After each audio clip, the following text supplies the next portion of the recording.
Hey guys, this is Tauna, and today we have a lot. We're going to be going through all of the Avatar reveals today. The premiere was this morning. They started the previews, going through a lot of different things.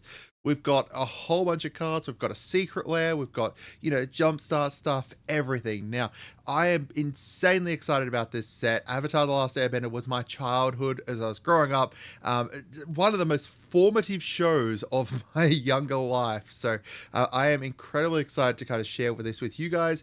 Now, if you don't like Universes Beyond, because I can hear you tuning out right now, if you don't like Universes Beyond, please just give it a chance, because honestly, this set looks like it would suit Magic so well in Universe as well, that if you look at it and, you just think about it being an in-universe set if you have to, because it honestly, the thematic suit, the whole set just suits Magic incredibly well. All right, let's go through. Before we do though, make sure you guys subscribe, make sure you share the video around, everything like that. We are trying to hit 25,000 subscribers by the end of the year. We are around 2,000 off, and if I could hit that by the end of, November, then we've got plenty of time to start working on our next goal. So, this is instant speed news. This all literally went and just finished now, and I'm recording. All right, so let's start through. We're going to go through all of the new cards and everything as well. So we've got Airbender Ascension here. This is a one mana and one white, one colorless, one white enchantment that when it comes in, you can airbend up to one target creature.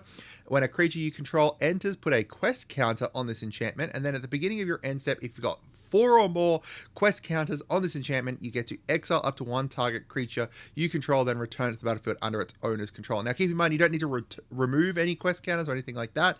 So it starts out as, you slowly kind of building up this air bending, and then it just becomes like, a flicker, like a one of the flicker kind of enchantments and stuff, flicker or end step stuff. All right. Next up, we've got Ran and Shaw. Yeah, and it returns immediately too. Ran and Shaw, we've got the twin dragons here. Flying, firebending 2. When they enter, if you cast them and there are 3 or more dragons or lesson cards in your graveyard, you get to create a token that's a copy of them, except it's not legendary. This is a very interesting kind of potential commander here as well. And also, you can pay 3 in a red to make dragons you control get +2/+0 until end of turn. So you can buff it up, and you can use that firebending mana here during combat to kind of buff them up and create some really awesome, powerful dragons during combat. And then we also have our last Agni Kai here. So this one here has target creature you control fights target creature an opponent controls. If the creature the opponent controls is dealt excess damage this way, add that much red mana. Until the end of turn, you don't lose unspent red mana as steps and phases end. This is Zuko and Azula in their final huge battle. It's absolutely amazing. The borderless version over here looks a bit weird, but that's because it's actually a part of a big scene, I believe, alongside the Sozin's Comet and stuff. I assume in that scene it's going to look absolutely amazing, and I get what they're kind of going for here, but God, I love this version of it. With the blue flame coming out from Azula, you've got Zuko here blasting away. The big final duel between him and his sister, it's just amazing. All right, we've got Allies at Last. This is a instant here with affinity for allies. Up to 2 target creatures you control each deal damage equal to their power to target creature an opponent controls. We've got the Aang at the Crossroads. So this is Aang at the end of book 2 there. As he's, got his earth bending. He's been going through, learning all his earth bending and stuff. And it looks like there's going to be one Aang for each of the different kind of bending styles. So we've got the fire bending one we've seen. This is the earth bending. We've seen the air bending, which means we'll get a water bending one as well. So when Aang enters, look at the top 5 cards of your library. You may put a creature card with mana value 4 or less from them onto the battlefield. Put the rest at the bottom of your library in a random order. When another creature you control leaves the battlefield, transform Aang at the beginning of the next upkeep. So that's kind of to signify when, they're in that battle. You've got his friends under attack. He's had the Avatar state locked away from him. And then in this final, this battle here against Azula and stuff, when he starts seeing his friends falling, he kind of reawakens that Avatar state, and then he transforms. He's using his earth bending and everything. It's just absolutely amazing. We've got Soccer Tenacious Tactician, and this is one of my favorite cards. I love it. So he's got Menace and Prowess. Other allies you control have Menace and Prowess, and then whenever you cast a non-creature spell, create a 1/1 white ally creature token. I'll show you the other version of that in a second, which is why I absolutely love that card. We've also got Uncle Iroh here. He's got Firebending 1, lessons you control, lessons spells you cast, cost 1 less to cast. And then on the other side, the Iroh Grand Lotus here, when he brings the White Lotus together for like the final battle and everything. He's got Firebending 2. During your turn, each non-lesson instant and sorcery card in your graveyard has flashback. The flashback cost is equal to the card's mana cost. During your turn, each lesson card in your graveyard has flashback 1.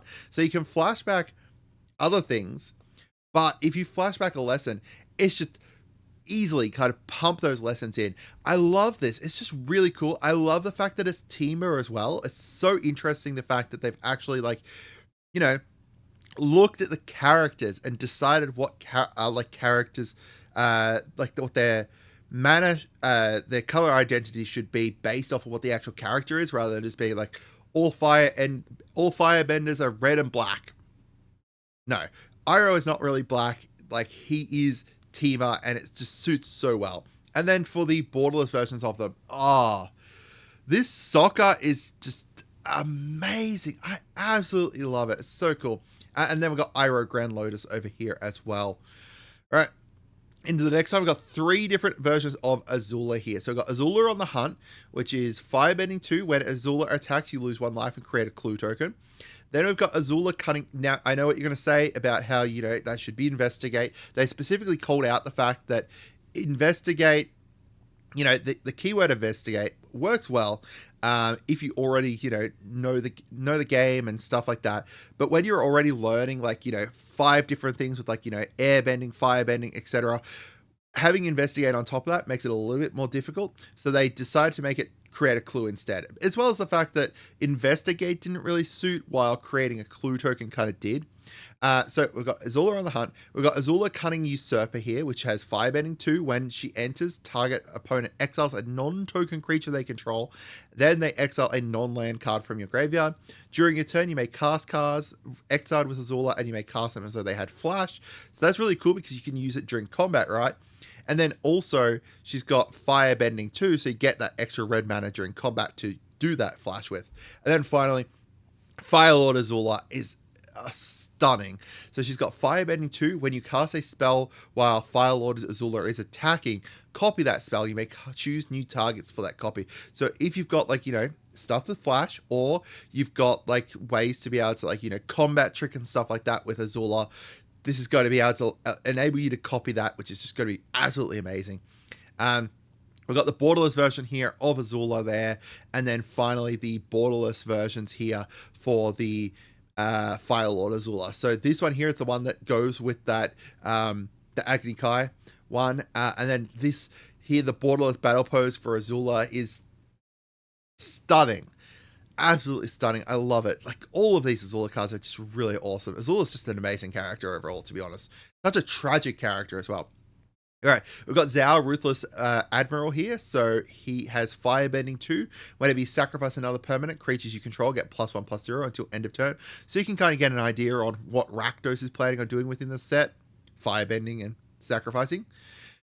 We've got the Badger Mole Cub. We've already seen the Badger Mole before, but this is the Badger Mole Cub, which is just a little tiny little adorable thing. When it enters, Earthbend 1. Whenever you tap a creature for mana, add an additional green. It's absolutely awesome. It's so cheap to get out, right? It's only 1 and a green to get out, and then all of your mana dorks, or get this, your Earthbended lands all will tap for an additional 1, because your Earthbended lands turn into, creatures. We've got the Dragonfly Swarm here, little dragon insects, which are so cute as well. They've got flying, ward 1, where its power is equal to the number of non-creature, non-land cards in your graveyard. Then whenever this creature dies, if there's a lesson card in your graveyard, draw a card. Interesting, that could get quite powerful quite easily. We've got the North Pole Patrol here. So this is a waterbending card. You can tap it to untap another target permanent you control. I'm sure that's going to be completely fair. And then you can also water bending, 3, tap target creature and opponent control. So you can water bend to tap something down from an opponent, or you can just tap it yourself to untap something of your own.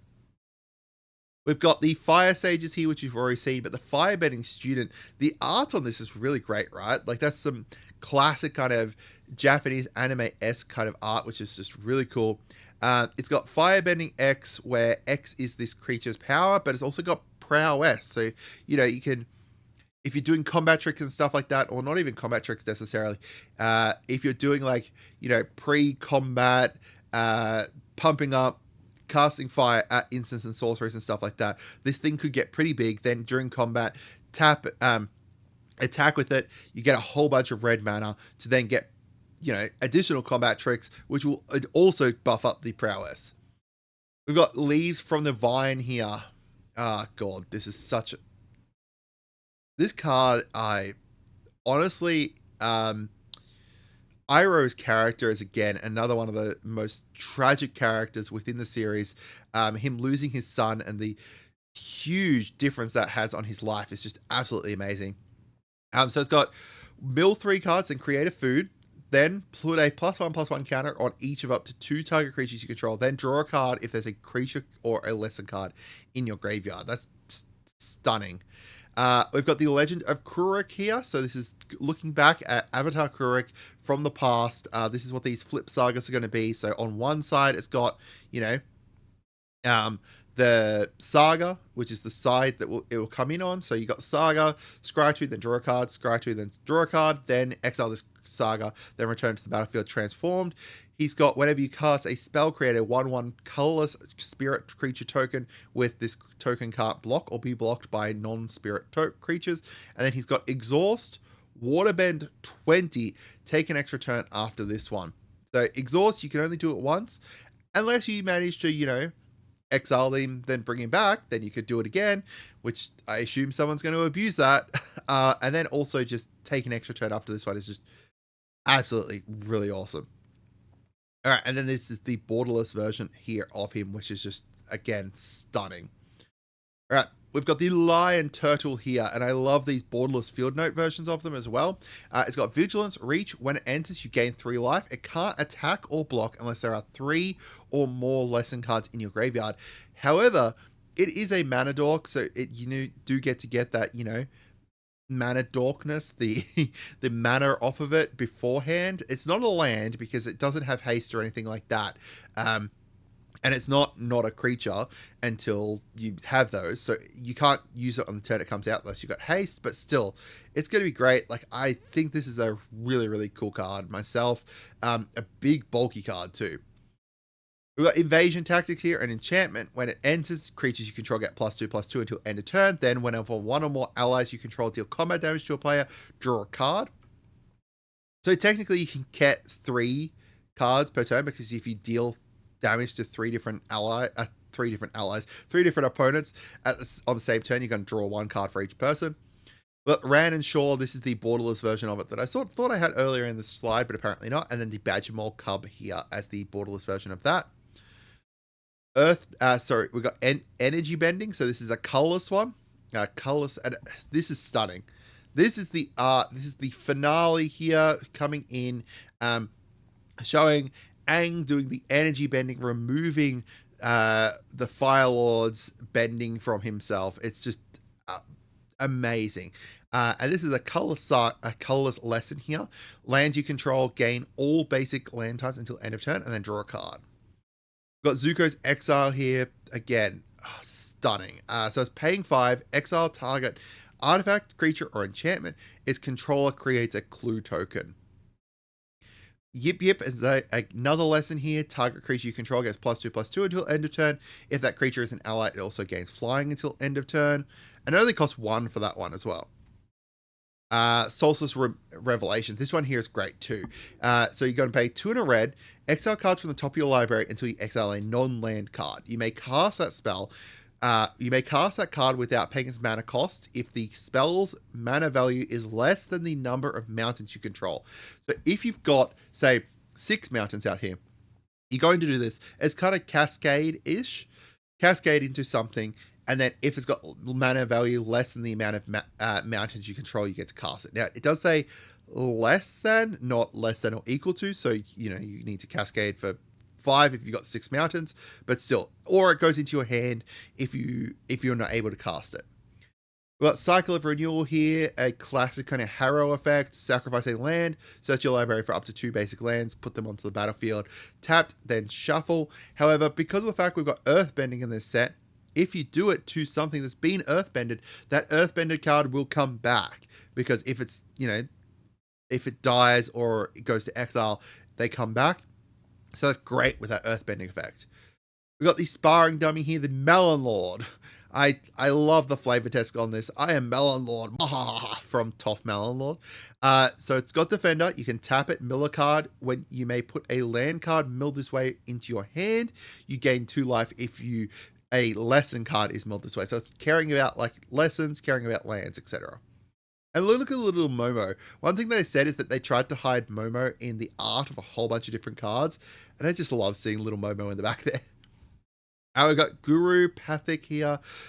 When he enters, look at the top 5 cards of your library. You may reveal a lesson saga or shrine from them, put them into your hand, then put the rest on the bottom in your random order. When you cast a lesson saga or shrine, put a +1/+1 counter on target creature, another target creature you control. So it can't be himself because he's teaching other people, but still. We've got Ground here. This is going to be the Commander promo here. So if you attend one of the Commander events at your LGS, that's a WPN, you're going to get this special one here. She's a human peasant ally, which is just funny. Whenever she becomes tapped, draw a card, then discard a card. Non-creature spells you cast cost 1 less to cast as long as there are 3 or more lessons in your graveyard. So that's kind of representing her, teaching them over the life of her, like her life and stuff like that. This is really cool. We've got the Unlucky Cabbage Merchant. So this one here is the Magic Presents promo, as well as it's going to be like, in the main set as well. It's got when this creature enters, create a food token. Whenever you sacrifice a food, you may search your library for a basic land, put it onto the battlefield tapped. If you search your library this way, put this creature on the bottom of its owner's library, then shuffle. That's great. It's kind of like Eleanor from the... what was that set from the my brain's blanking, the Lord of the Rings set. However, goes to the bottom of your library because he's only really in one scene and then he loses his cabbages and then he's not shown for a little bit. So that's to kind of represent him going away for a little bit. All right, we've got the Boiling Rock Riot here. He's got Firebending 1, tap an untapped ally you control, exile target card from a graveyard. Whenever this creature attacks, you may cast a ally spell from among cards you own exiled with this creature. So that's him, like, him escaping, as well as, escaping with other people and stuff like that. That's really cool. I like that. And this does ignore timing rules because of the fact that it says you cast this now, and it's to make use of that firebending mana, right? Got the Cave of Two Lovers here. Create 2 1/1 ally white ally creature tokens. Then search your library for a mountain or cave. The secret tunnel, right? The cave has got to be the secret tunnel. They haven't revealed that, but we'll see. And then finally, the third one here is Earthbend 3. The Water Tribe Rallier here. It's got Waterbend 5. Look at the top 4 cards of your library. You may reveal a creature card with power 3 or less from them, put it into your hand, then put the rest on the bottom of your library in a random order. Again, utilizing colors, like, utilizing the waterbending outside of just, here's a mono blue waterbending card. It's a mono white one this time because the Water Tribe are, definitely like got some white color identity within them. With the White Lotus Reinforcements here, it's just a 2/3 vigilance. Other allies you control get +1/+1, so it just cares about allies. The Crescent Island temple here, one of these shrines. When it enters, for each shrine you control, create a 1/1 red monk creature token with prowess. Then whenever another shrine you control enters, create a 1/1 red monk creature token with prowess. That's really great because it means that it doesn't matter too much if you cast this one and then cast your other shrines beforehand or after it. Either way, you're getting these monks from it. All right, next we've got the next, as I said, about the Borderless Scene cards. We've got Ozai, the Phoenix King here. He's got Trample, Firebending 4, Haste. if you would lose unspent mana, that mana becomes red instead. Oh, I love it. He's just utilizing everything. And then he's got Ozai has flying and indestructible as long as you have 6 or more unspent mana. The art from this one here, the Borderless Battle Pose, is just absolutely stunning. The Borderless Scene card here, look at him. It's just intimidating as fuck. Oh, I love it. It's so cool. We've got the Fire Nation Drill. Trample. When it enters, you may tap it. When you do, destroy target creature with power 4 or less. Again, this is a vehicle, so it doesn't matter too much if you tap it when it comes in, right? Like, I'm okay with that. In my Edward Kenway deck, this is going to be great because it's also got pay 1, permanent your opponent's control, lose hexproof and indestructible until end of turn, and that's also got trample 2. It's also a 6/3. That's pretty bloody decent. We've got the daily agents here. When it enters, Earthbend 1, then Earthbend 1. Whenever this creature attacks, each opponent loses X life and you gain X life, where X is the number of creatures you control with +1/+1 counters on them. So the great thing about this is that you can Earthbend multiple cards, right? So you Earthbend multiple lands, and then because you've got this, whenever this attacks, they lose life equal to the amount of creatures you've got. If you've gone wide because you've Earthbended a lot of different things, then boom. This here is also another Borderless Scene card. You can see that this one here goes well with that Azula card from before. Gee, I wonder what kind of seed that could be. We've got the Tiger Seal here, just a cat seal, got vigilance at the beginning of your upkeep, tap this creature, then whenever you draw your second card each turn, untap this creature. Because it's a 3/3, it's pretty big, and it's adorable. Look at the baby Tiger Seal. Honest Work, enchant creature and opponent controls. This is like the honest businessman, witness protection kind of style thing. Enchant creature and opponent controls. When this aura enters, tap enchanted creature and remove all counters from it. So you can use this onto people's lands that they've got, that they've, earthbended. And then it loses all its abilities and is a citizen with base power and toughness 1/1 and has tap, add colorless, and named Humble Merchant. So this is showing where Iroh and Zuko are hiding within the Earth Kingdom. In witness protection, pretending to be, just the tea merchants. It's just amazing. I love it. All right, now we've got some of the borderless source material cards, and oh boy, I love these so much. So you got the Mystic Rembora here as, I cannot remember the names, but the Yin and Yang moon spirits. You got the Cruel Tutor here as Ozai teaching Zuko the lesson. Heroic intervention with Zuko showing up to intervene. Lifelong friendship here as Eladamri's Cole. Amazing with Aang meeting Appa for the first time, and then the Boy in the Iceberg here as Dark Depths. Does that imply that, I completely forgot that the Marat Lage is an avatar creature token, so that goes so well. All right, into some of the jumpstart ones here. We've got this Sokka Swordmaster here. He's just a white card with vigilance. Equipment spells you cast cost 1 less to cast for each ally you control. At the beginning of combat on your turn, attach up to 1 target equipment you control to Sokka. We've got Wan Xing Tong. This was within the air. No, it was the Earthbending. Not Earthbending Temple. It was the temple that was within the desert, I believe. Right? It's the temple within the desert that had all of the knowledge and stuff like that, where they found out about the Black Sun. It's got, when it enters target non-land permanents controller, puts it on into their library, second from the top or from the bottom, whenever 1 or more cards are put into the library from anywhere. That is such an interesting effect, right? So it's encouraging you to shuffle people's cards into the library and stuff. And then you get to create those colorless spirit creature tokens that can only block or be blocked by spirits.